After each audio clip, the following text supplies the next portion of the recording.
إلى خضرة النبي المصطفى رسول الله صلى الله عليه وسلم وعلى إخوانه من الأنبياء والمرسلين والأولياء والشهداء والصالحين والملائكة المقربين khususan musannif handal kitab Syekh Imam Ghazali Muhammad bin Muhammad wa khususun masyayikhi wa khususun lahumul fatihah. A'udzu billahi minasyaitonir rajim. Bismillahirrahmanirrahim. Alhamdulillahi rabbil alamin arrahmanir rahim maliki yaumiddin. Iyyaka na'budu wa iyyaka nasta'in ihdinas siratal mustaqim.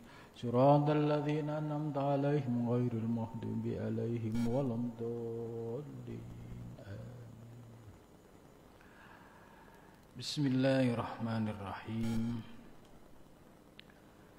Alhamdulillahilladzi 'allamani ma la a'lam. Wassalatu wassalamu ala asyrafil anbiya wal mursalin wa jami'il ulama'il muhaqqiqin wa ala alihi wa sahbihi ajma'in. Amma ba'du. Subhanaka la ilma lana illa ma 'allamtana innaka antal alimul hakim. La haula wala quwata illa billahil aliyyil azim. Rabbi shrah li sadri wa yassir li amri wa hlul 'uqdatam min lisani yafqahu qawli. Amin ya rabbal alamin. Qala musannif rahimakumullah wa nafa'na bihi wa bi ulumihi fi daraini amin ya rabbal alamin. Malam ini kita akan melanjutkan kajian kitab Syarah Bidayatul Hidayah, yaitu Maraqil Ubudiyah, yang ditulis oleh Mahaguru Ulama Nusantara Syekh Nawawi Al-Bantani Al-Jawi. Kita sudah sampai pada pembahasan tentang definisi apa itu syariat, apa itu thariqah, apa itu ma'rifah. Ya, minggu lalu sudah dijelaskan secara rinci ya dalam kajian yang lalu. Malam ini kita akan melanjutkan.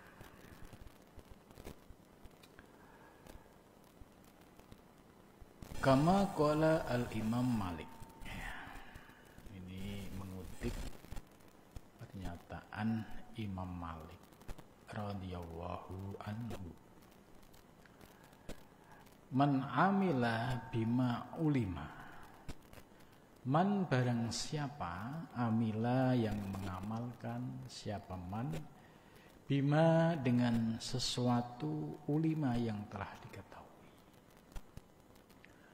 Jadi maksudnya siapapun orang yang telah mengamalkan ilmu yang telah diketahui, warasahu, maka Allah akan mewariskan atau akan memberikan kepadanya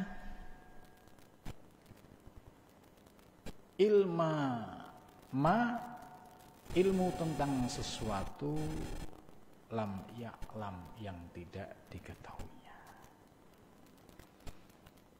Ini yang disebut dengan ilmu laduni atau ilmu yang sumbernya dari Allah Subhanahu wa ta'ala. Maksud pernyataan Imam Malik ini sejalan dengan pernyataan para sufi yang lain, ya, termasuk ya Syekh Muhyiddin Ibnu Arabi dan juga Imam Ghazali. Di dalam memahami ilmu-ilmu tasawuf, ini juga akan berlaku kaidah sebagaimana yang telah dijelaskan dalam maqalah Imam Malik tadi. Barang siapa yang belajar ilmu tasawuf,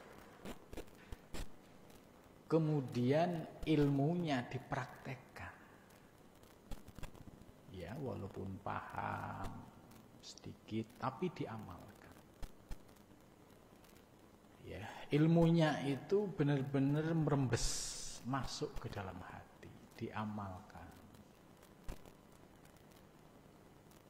ditambah dengan pengamalan ilmu thariqah, yaitu zikir dan riyadhah mujahadah.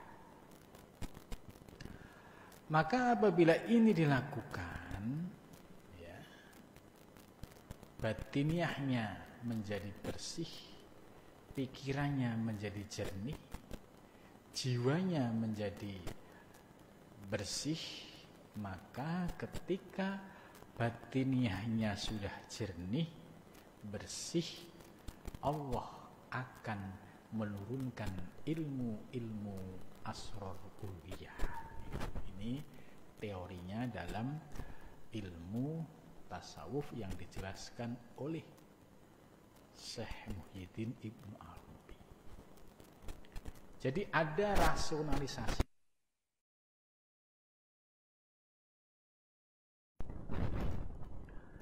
Maka apabila seorang salik itu istiqomah, ya, dengan pemahaman ilmu, diamalkan dikit sedikit, dibarengi zikir riyadhah mujahadah, kalau kondisi batiniahnya sudah bersih, pasti Allah akan memberikan limpahan-limpahan ilmu asrar uluhiyah.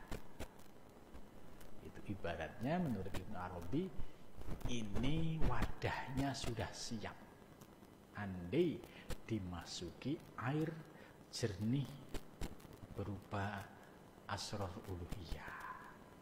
Tapi kalau hatinya belum bersih, jiwanya belum bersih, maka ilmu-ilmu yang sifatnya asrar uluhiyah itu sulit untuk bisa dirasakan oleh seorang saleh.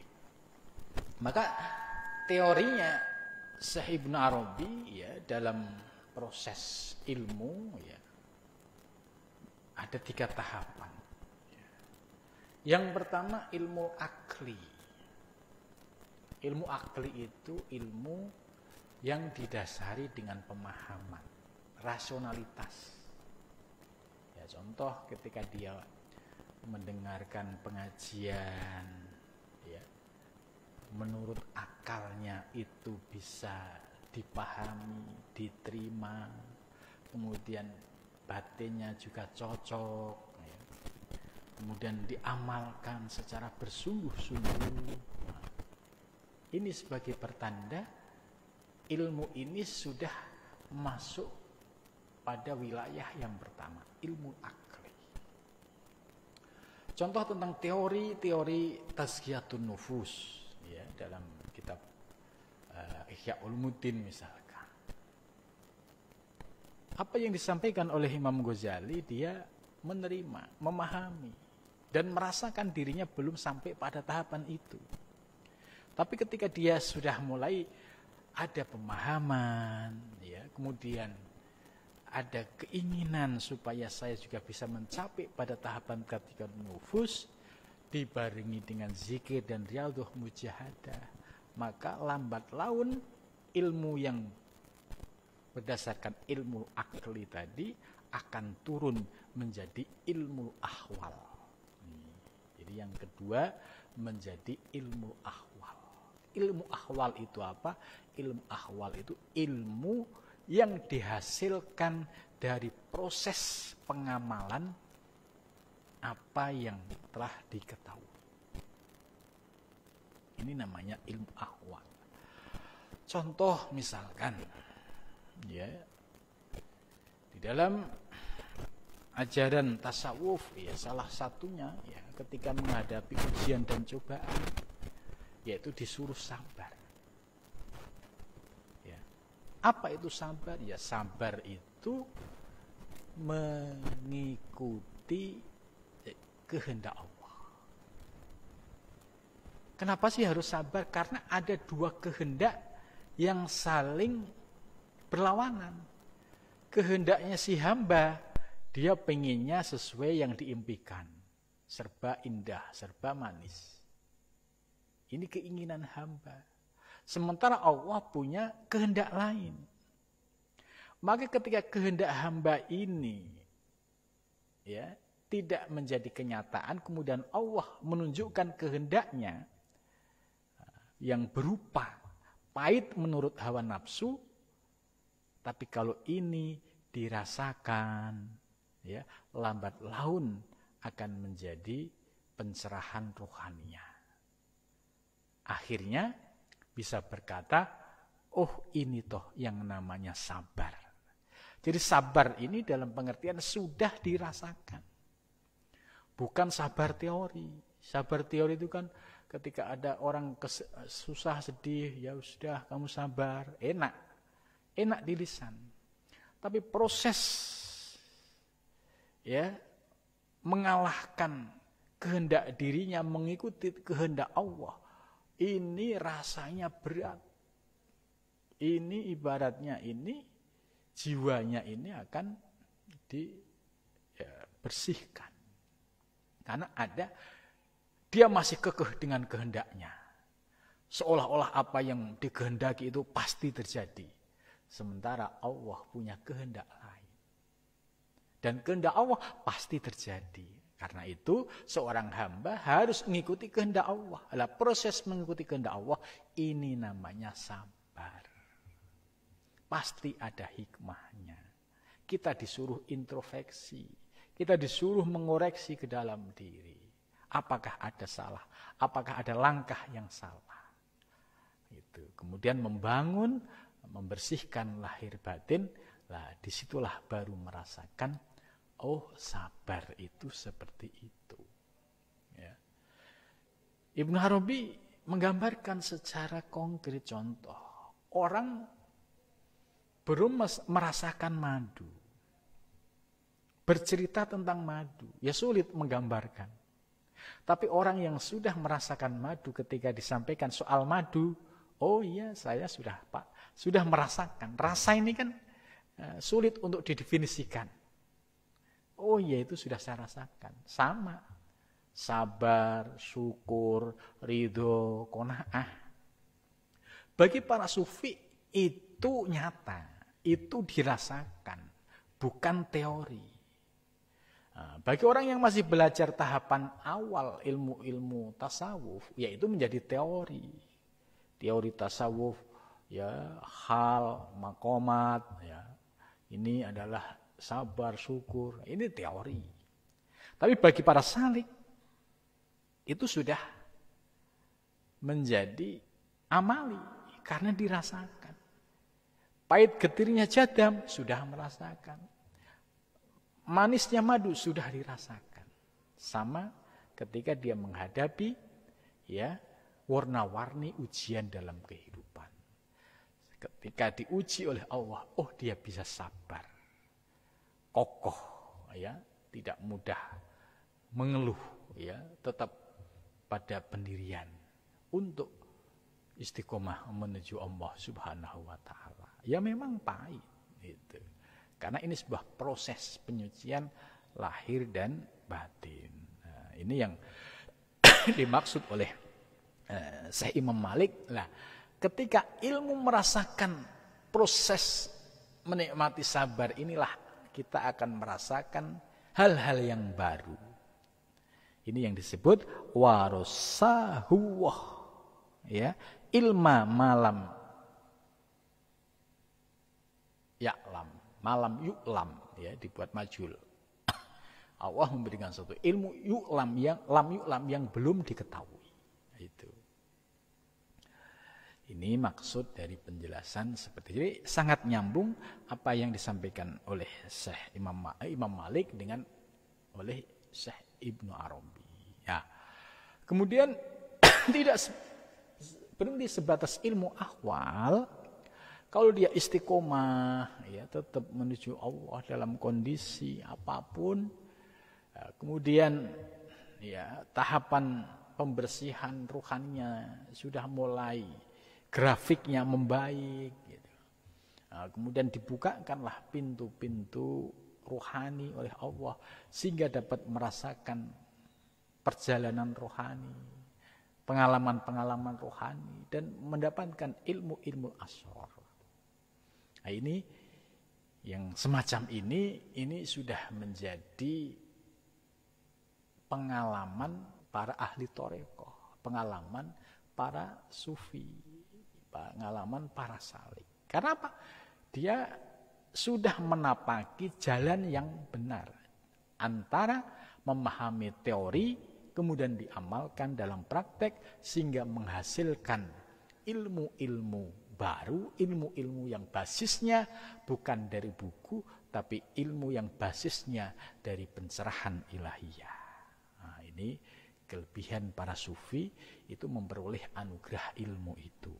Ya, dah.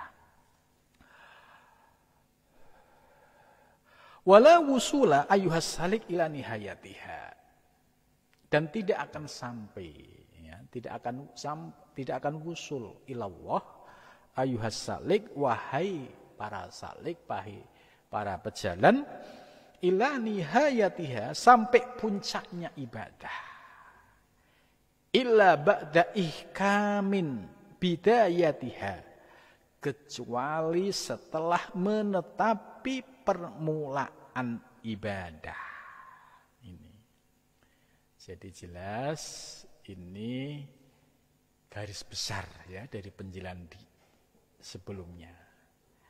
Wala wusula ayyuhas salik ila nihayatiha illa ba'da ihkamin bidayatiha. Artinya seorang salik tidak akan mencapai wusul ilallah sebelum dia itu tertib di dalam syariatnya, tertib di dalam thariqahnya, akhirnya memperoleh anugerah mutiara-mutiara hakikat. Jadi kalau nggak tertib tiga hal tadi, syariah, thariqah dan hakikatnya, ini sulit untuk mencapai yaitu buahnya, yaitu ma'rifah. Maka di sini wala wusula, tidak akan pernah sampai, tidak akan pernah wusul kepada Allah kalau belum menjalankan aturan-aturan yang sudah ditetapkan oleh para ulama, yaitu tertib di dalam syariat, tertib di dalam thariqah, tertib di dalam hakikat, akhirnya merasakan buah ma'rifah. Nah, proses ini namanya proses yang dijalani oleh para salik, yaitu orang-orang yang menuju Allah melalui jalur yang normal, jalur yang sebagaimana dilakukan oleh para ulama-ulama sufi pada umumnya. Tapi ada juga jalur-jalur khusus seperti jalur para orang-orang yang jadab, ya, jadab mendapatkan anugerah jadab, ya, itu bisa. Atau orang yang nampaknya tidak pernah ngaji, ya, tiba-tiba satu ketika difutuh oleh Allah karena dia sebab khidmahnya terhadap gurunya itu ikhlas. Gitu. Jadi khidmah terhadap guru ini penting dan itu menjadi pembuka ilmu ruhani dan ilmu lahiriah. Ya, ini sudah banyak contohnya. Ada sebuah kisah ya, iya kisah tapi ini ya, cerita nyata. Ya, yang cerita kepada saya itu masih cucunya kalau salah. Ya, beliau pernah cerita kepada saya bahwa dulu mbahnya ketika mondok itu di pondok itu nggak pernah ngaji, tapi cuma khidmah. Khidmahnya itu ya ngangon kambing, ngembala kambing. Pokoknya dia tulus, saya niatnya ya khidmah, nyenengin guru, khidmah. ya, supaya mendapatkan ridho guru. Setiap hari ya ngurusin kambing gurunya, tidak pernah ikut ngaji dari awal seperti ilmu-ilmu dasar. Suatu ketika ya sang kiai ini punya putri, ya sudah waktunya untuk dinikahkan. Nah, kemudian di antara para pelamar ini ya santri-santri senior dan juga para putra-putra kiai. Tapi sang kiai ya memilih santrinya yang ngembala kambing ini. Nah, ketika dites kitab di hadapan para kiai, ya, santri yang ngembala kambing ini yang memang nggak bisa ngaji nahwu shorof aja nggak pernah, gitu kan. Terus akhirnya dia malu, ya, terus dia lari, kemudian dia seolah-olah ya putus asa, tapi dalam proses larinya itu ada sebuah pengalaman spiritual. Ya, akhirnya dia ya bertemu dengan Nabi Khidir, kemudian disuruh nelan ludahnya. Setelah itu balik lagi ke pondok. Kemudian beliau minta lagi, siap Kiai. Ya, ketika diuji suruh baca ya belum bisa baca dengan tertib, baik secara nahwu shorofnya maupun penjelasan maknanya, intinya. Ya, semua orang kaget. Loh, kenapa kamu bisa berubah seperti itu? Kok bisa ngaji? Si murid bilang, ya karena saya langsung ngaji sama musonifnya, ya langsung sama Imam Ghazalinya, gitu. Dibimbing langsung sama. Ya, kejadian seperti ini ada, tapi tidak nadir, sangat langka. Nah, posisi kita kalau menjadi salik, ya ambillah jalur yang normatif. Memang kalau khidmah yang ikhlas itu luar biasa dampaknya. Ya, contoh lagi seperti Mbah Hasyim Asy'ari juga sama. Ya, beliau juga khidmah terhadap Mbah Khalil. Ya, bahkan dalam kisahnya, ya, karena begitu ingin menyenangkan hatinya Mbah Khalil, ya, mendengar cincinnya garunya Mbah Khalil itu jatuh di WC, Mbah Hasyim Asy'ari ini ya dengan kesungguhannya ingin menyenangkan istri kiainya itu sampai mencari cincin itu dalam lubang WC. Ya, itu dicari menjelang subuh baru ketemu. Dan setelah ketemu baru diaturke sama Mbah Khalil. Ternyata ini menjadi kunci kefutuhnya ya seorang murid ya di dalam proses mencari ilmu, kemudian beliau disuruh pulang. Nah, ini salah satu hikmah dari hikmah kepada seorang guru. Nah, itu ada kayak begitu.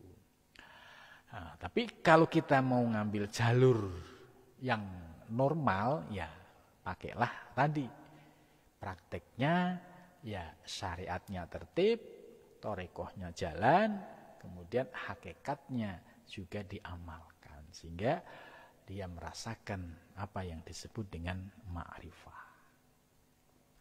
Kemudian selanjutnya, ya, jadi jelas ya kaidahnya seperti itu. Kalau seorang salik nggak megang kaidah ini, misalkan dia ngaku salik tapi sholatnya ya tidak tertib, ya riadohnya juga nggak sungguh-sungguh, gitu. Zikirnya juga nggak istiqomah, ya ini tadi walau sholat tidak akan sampai, gitu. Maka kalau kita mau sampai, ya harus disiplin di dalam syariat, torekoh dan hakikatnya.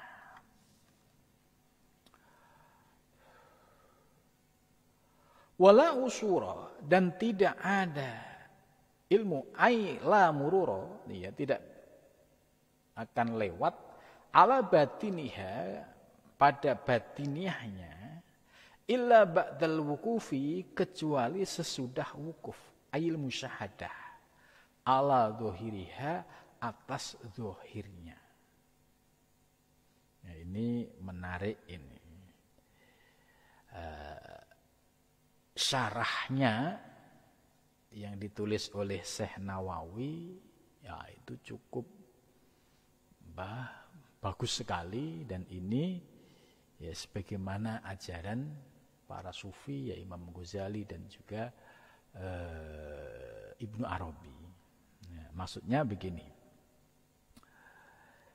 Jadi seorang salih itu tidak akan bisa lewat atau melalui, merasakan ya pengalaman-pengalaman rohani ala batiniha. Ini adalah pengalaman-pengalaman rohani yang dirasakan illa ba'dal wukuf, setelah dia berhenti ini maksudnya ayil musyahadah, yaitu memiliki pemahaman tentang hakikat wujud ya ala dohiriha, atas dohirnya. Jadi memiliki pemahaman tentang hakikat wujud alam semesta, sehingga dia merasakan, mengamalkan dengan syuhud musyahadah. Maksudnya begini, kita tidak akan bisa merasakan pengalaman-pengalaman rohani sebelum kita ini wukuf. Wukuf itu berarti ya proses internalisasi ilmu-ilmu yang sudah dipahami, terutama kalau dalam kaitannya tasawuf ada ilmu yang disebut ilmu hakikat, ada yang disebut ilmu terkait dengan tazkiyatun nufus. Kalau ini sudah dijalankan, kemudian dirasakan, dipraktekkan, contoh ketika ilmu tentang wujud, dia bisa mempraktekkan dengan syuhud musyahadah. Syuhud itu memandang apa yang dipandang, kembali kepada Allah, lesannya terjaga, tidak keluar kalimat-kalimat satohat, batiniahnya menikmati dan merasakan. Ini tidak akan bisa merasakan pengalaman yang demikian ini kalau dia tidak tadi memiliki pemahaman dan mengamalkan. Itu. Jadi kalimatnya sederhana tapi maknanya cukup mendalam sekali. Itu. Wa masalah ba'duhum. Nah, kemudian sebagian para ulama membuat perumpamaan. Apa itu hakikat, apa itu torekoh, apa itu hakikat. Nah, itu ulama-ulama terdahulu itu sudah membuat perumpamaan-perumpamaan. Maka di sini wa masalah ba'duhum asy-syari'atu, bermula syariat ya bisafinati, diibaratkan dengan perahu. Syariat itu diibaratkan perahu. Ya.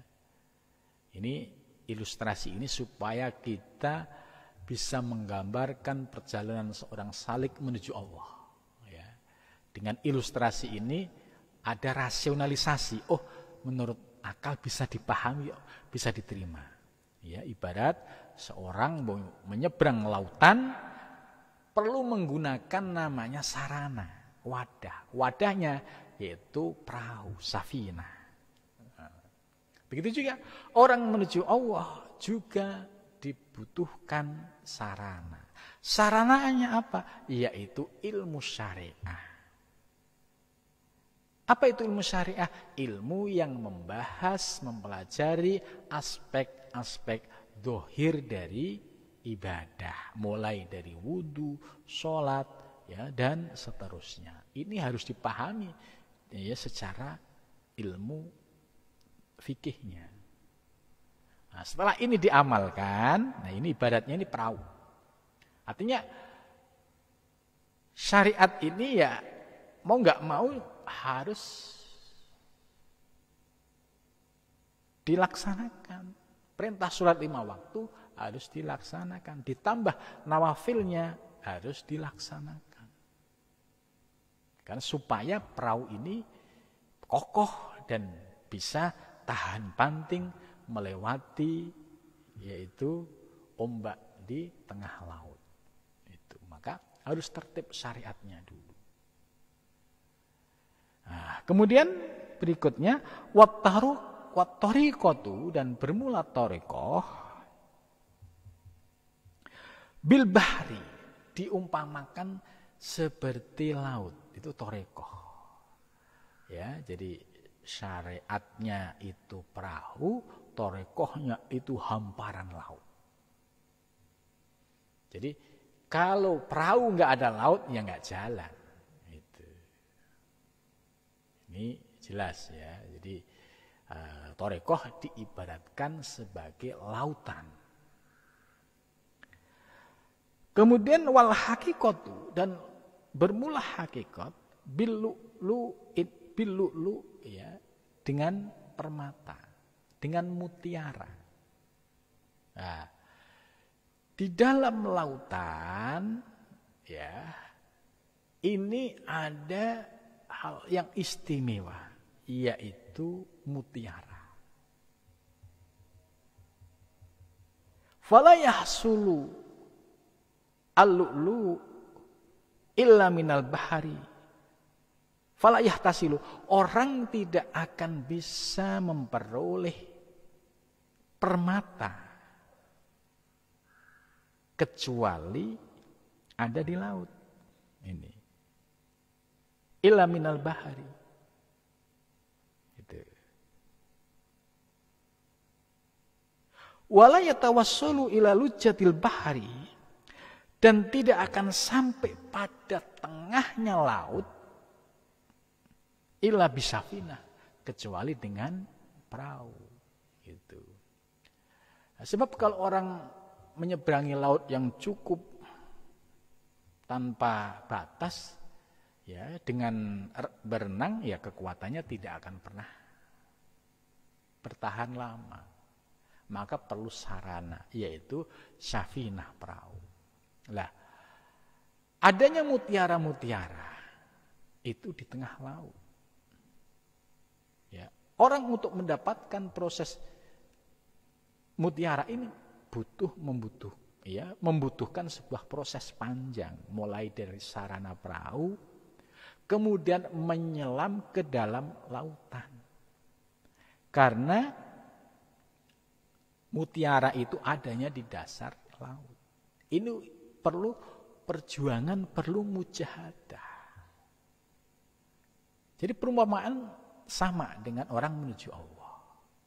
Orang menuju Allah perlu ilmu syariat, ilmu fikih. Setelah ilmu fikih ngerti semua, diamalkan. Sholat 5 waktu tertib, sholat sunnah tertib, qiyamul lail tertib, zikir tertib. Sebab untuk memperoleh permata atau mutiara yang ada di dasar laut, yaitu dengan kesungguhan di dalam istiqomah, riyadhah, mujahadah dan zikir, terutama zikir mulai dari nafi isbat, ya, nafi isbat ini untuk modal awal membersihkan bagian-bagian luar. Kemudian masuk pada zikir berikutnya, ismudzat, untuk membersihkan hati. Nah, kemudian ketika istiqomah dengan ngamalan ini, maka dia akan mendapatkan mutiara-mutiara yang sangat indah. Mutiara itulah yang diibaratkan sebagai buahnya, yaitu yang disebut dengan ilmu hakikat. Ini perumpamaan Syekh Nawawi ini ya sangat mudah dipahami ya, karena konteksnya orang Nusantara dengan perumpamaan perahu, laut. Ini perumpamaan yang sangat mudah dipahami oleh para salik sebagai sebuah perumpamaan perjalanan menuju Allah Subhanahu wa Ta'ala. Itu.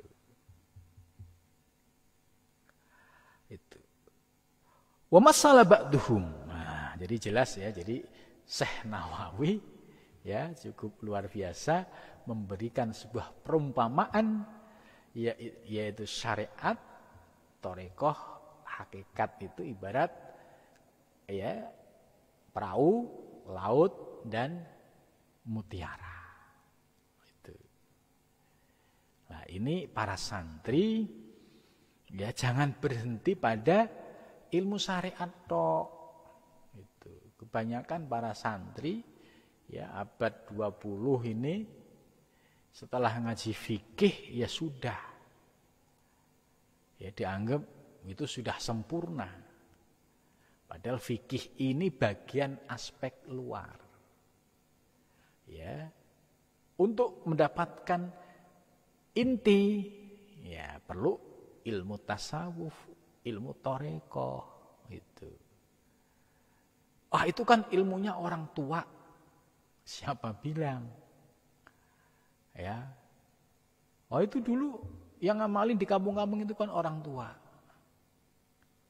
Ya. Ilmu ini sesungguhnya ilmu yang boleh dipelajari oleh siapapun asal dia memahaminya secara tertib. Maka diperlukan kemapanan ilmu. Nah, kalau tidak memiliki kemapanan ilmu, khawatirnya ini yang belum paham akhirnya diambil yang hakikatnya tok, melepaskan syariatnya, melepaskan thariqahnya. Diambil hakikatnya tok. Ini yang bahaya. Contoh misalkan ada orang ngaji hakikat, terus dia nggak tertib pengamalannya. Yang diambil yang sesuai dengan nafsunya. Contoh misalkan semua kan milik Allah gitu. Dengan entengnya ya dia melakukan kemaksiatan. Ini juga kehendak Allah gitu. Nah, ini contoh orang yang memahami ilmu tidak tertib seperti ini. Melakukan perbuatan-perbuatan dinisbatkan kepada Allah. Mengambil barang tetangga mangga gitu misalkan. Ini kan punya Allah. Nah, ini orang memahami hakikat tapi dikuasai oleh hawa nafsunya. Nah, ini yang tidak diizinkan. Orang yang seperti ini tidak akan pernah merasakan nikmatnya ilmu hakikat yang sesungguhnya. Dia akan kelibet dengan hawa nafsunya. Hanya ilmunya muter-muter.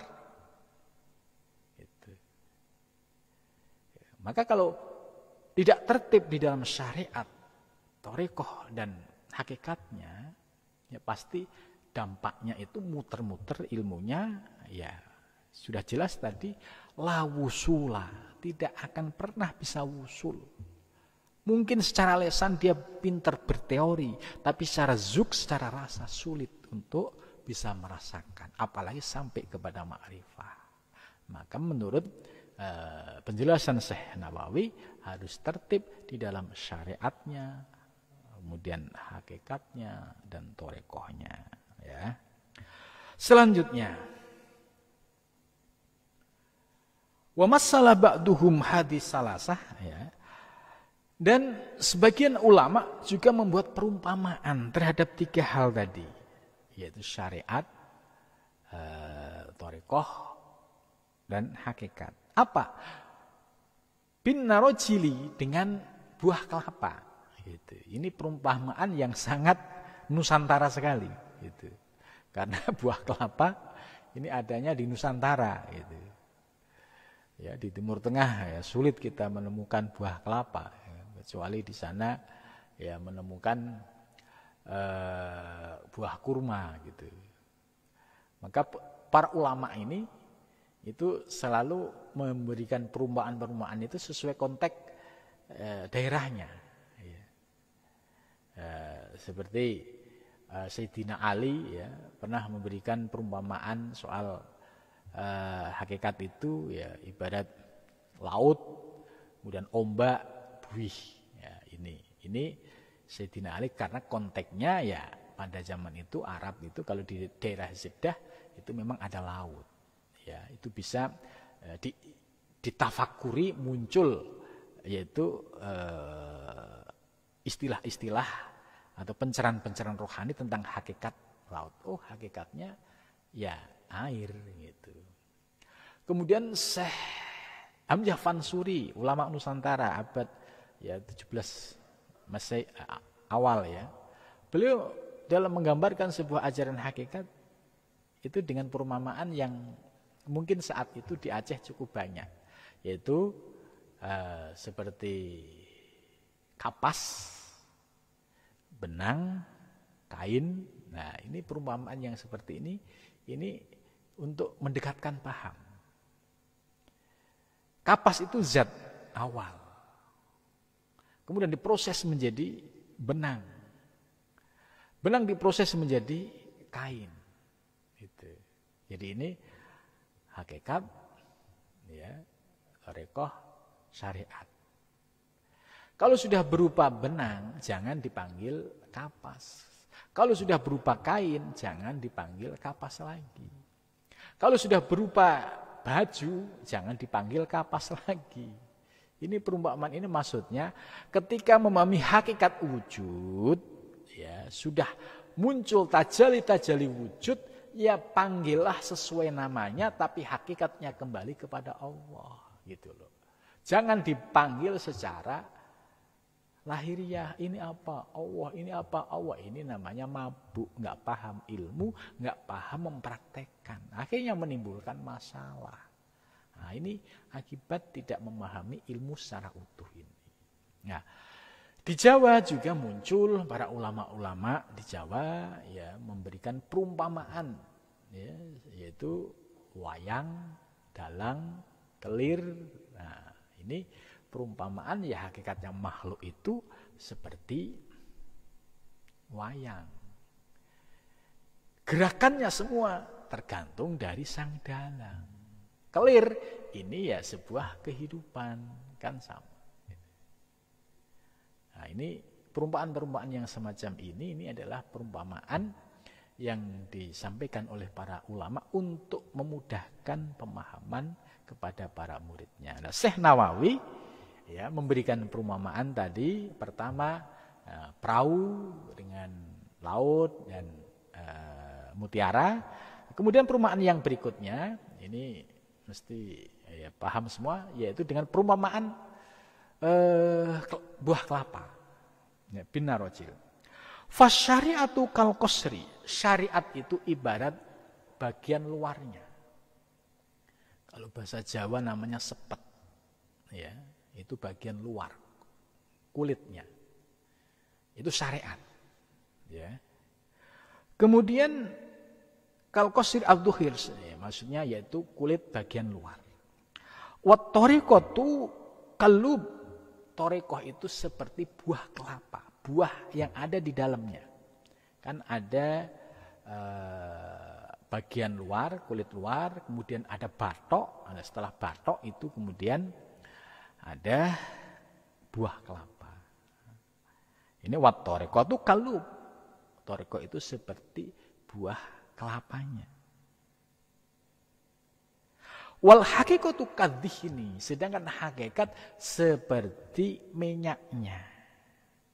Alladzi fi batinil lubbi, yang ada di dalam proses ya, buah kelapa tadi ya, kalau diproses itu baru muncul namanya minyak kelapa gitu. Jadi perumpamaan buah kelapa ya, bagian luarnya itu syariat, ya.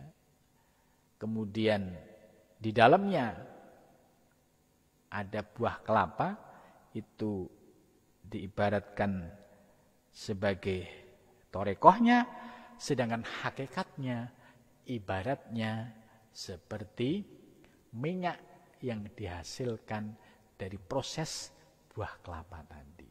Untuk mencapai minyak ini nggak bisa ujuk-ujuk, tapi melalui proses yaitu ya bongkar kulitnya, batoknya sampai ketemu buah kelapanya, kemudian diproses lagi, barulah menjadi minyak. Ini perumpamaan yang menurut saya ya sangat bercorak Nusantara ya, karena ini adanya di wilayah Nusantara dan ya yang daerahnya seperti Nusantara lah. Nah, ini dengan cara memberikan perumpamaan ini, oh ya paham, oh beragama juga seperti itu ya. Jangan sampai kita beragama hanya modal sepet. Nah, sepet itu modal kulit luar tok. Modal fikih. Akhirnya gampang nyesatin orang, gampang bid'ain orang, ya. Gampang menuduh macam-macam ke orang lain. Karena apa? Ilmunya masih di luar. Ibarat sepet. Nah, ilmu yang seperti ini perlu diperdalam. Jangan berhenti di situ. Kalau ilmunya berhenti di situ, akan mudah menjadi orang yang merasa paling benar sendiri, mudah mencaci maki orang, ya. Beda sedikit dituduh bid'ah, beda sedikit disesatkan. Ya, modalnya hanya hadis kulu bid'atin dolalah wa kulu dolatin finnar, dipahami secara tidak tepat. Hadisnya benar tapi dipahami tidak secara tepat sehingga menimbulkan kesimpulan yang salah dan praktek yang salah. Kenapa? Karena ilmunya belum komplit. Ilmu hadisnya juga nggak komplit karena ada hadis-hadis lain. Nah, itu hanya dibuat alat saja. Alat provokasi saja. Ya korbannya ya orang bodoh yang nggak ngerti ilmu dikasih hadis seolah oh ini hadisnya begini, oh praktiknya begini. Tahlilan bid'ah, jawaban Nabi nggak ada. Padahal ini kurang ilmu. Gitu. Nah ini fenomena seperti ini itu ada dan banyak sekali lah. Saya Imam Nawawi memberikan gambaran yang utuh. Beragama itu tidak sebatas zahir, tapi ada aspek batiniahnya. Itu. Nah. Kemudian fala ya tahassalu ad-dhihnu, maka tidak dapat dia memperoleh yutahassalu ya dibuat majul. Maka tidak dapat memperoleh minyak illa ba'da dzikr, kecuali sesudah memproses yaitu buah kelapanya tadi. Itu. Jadi tidak akan dapat minyak kalau tidak diproses. Wala yatawassul ilal, dan tidak akan sampai pada buah kelapanya illa bi khurqil qasri, kecuali tidak memecah batoknya. Batok kelapa itu. Jadi serabutnya, batoknya ini harus dikelupas. Gitu.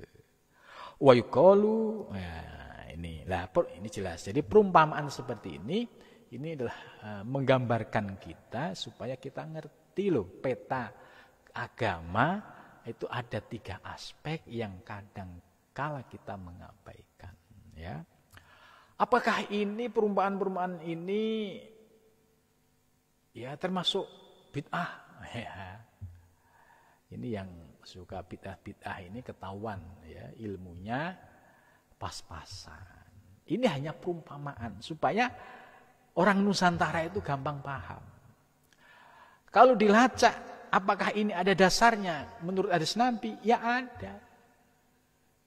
Baca hadis yang diriwayatkan oleh Umar ya tentang kedatangan ya seorang laki-laki ya yang pakai pakaian putih ya datang kepada Rasulullah yang mengajarkan soal Islam, iman dan ihsan. Nah ini. Jadi kalau dicari akarnya, ajaran-ajaran yang tadi dijelaskan oleh Syekh Imam Nawawi dengan perumpamaan-perumpamaan tadi itu akarnya pada ajaran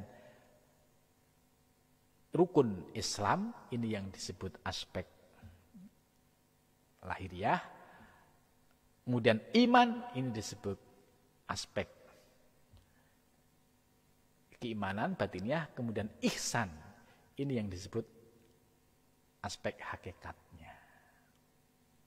Jadi orang belum bisa merasakan makna ihsan, ya, anta budawah ka'annaka taroh wa ilam takun taroh, ini kalau dia tidak merasakan proses pemahaman ilmu syariat dipraktikkan dengan ilmu torekoh, baru dia bisa mengamalkan namanya ihsan yang sesungguhnya. Anta budawah ka'annaka taroh wa illam takun taroh fa innahu yaroka.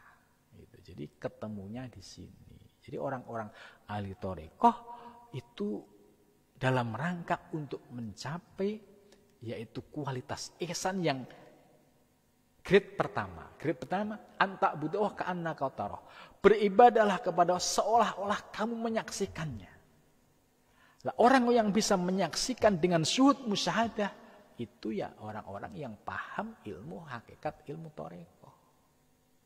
Kalau orang syariat memahami anta budawah ka'annaka taroh, ini orang syariat memahami ihsan sebatas tekstual, yang muncul nanti dalam pikirannya, beribadahlah kamu kepada Allah seolah-olah kamu menyaksikan Allah.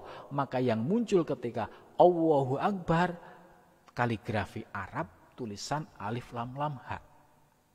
Nah, ini karena apa? Karena ilmunya belum nyampe.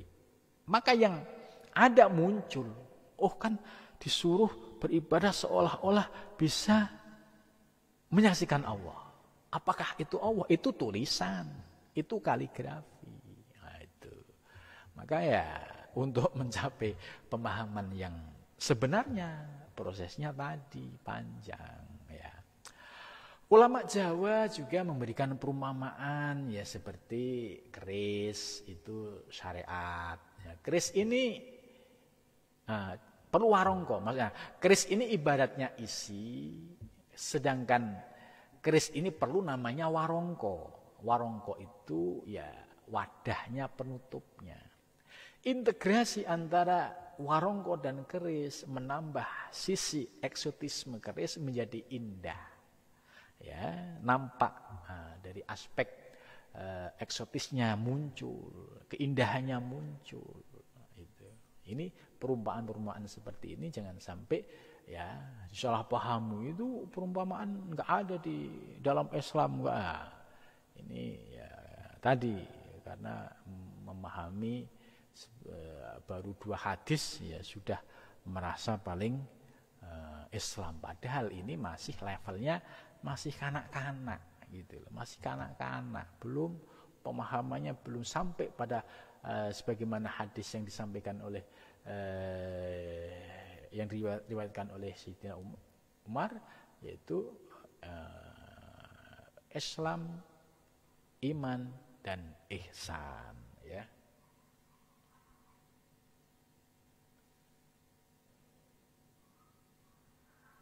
Kemudian berikutnya ini ada penjelasan lagi yang mengutip dari pernyataan wa yuqalu, ini ada pendapat lain, li syariah ya adatun walit tariqah ubudiyatun wal haqiqah ubudatun. Nah, ini istilah-istilah yang dijelaskan dalam kitab ini ya. Ya saya kira cukup sampai di sini, mudah-mudahan membawa manfaat.